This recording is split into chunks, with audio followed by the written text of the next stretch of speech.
Mao Ge had always loved dogs, but he hadn't planned to buy one that day. He was simply passing by the pet market when something stopped him in his tracks. In a small, cramped pen were two Labrador puppies. One was crying softly, his golden fur wet with tears, while the other gently licked his face, as if trying to soothe his friend.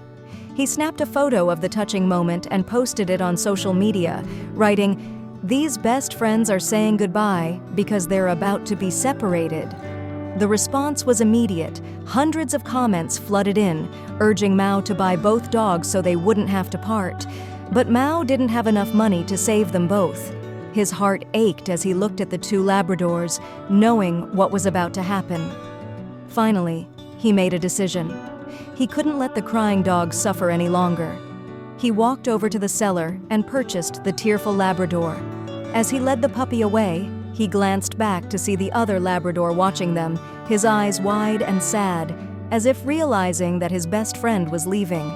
Mao couldn't bear it. Instead of heading home, he stayed at the market, his new dog nestled in his arms. He waited and waited, hoping that someone kind would come and take the second Labrador home. He couldn't let them be separated forever, not after seeing how much they loved each other.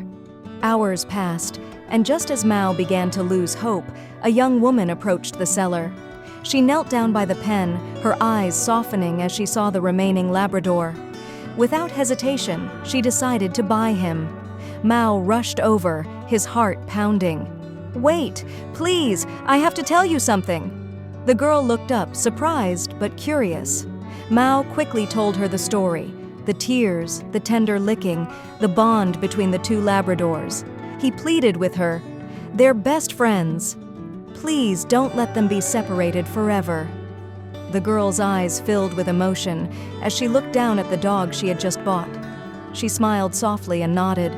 "Of course," she said. "We can't break their bond."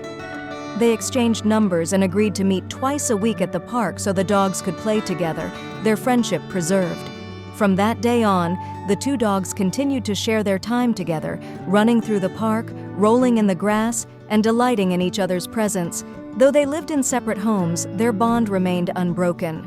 If you liked the video, put like and subscribe to the channel where you will find a lot of interesting things.